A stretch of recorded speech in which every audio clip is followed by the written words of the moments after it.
Welcome here in Educator Academy. So I'm going to draw a star using Turtle Library in Python.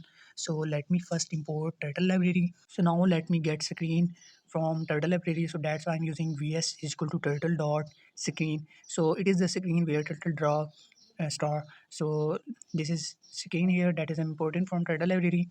So now let me make turtle object. So this is my turtle is object is equal to turtle dot turtle. So my turtle is turtle object. Now I make a for loop to draw 8 sides of star. So that's why I'm using here for loop for I in a range. So range I'm defining here.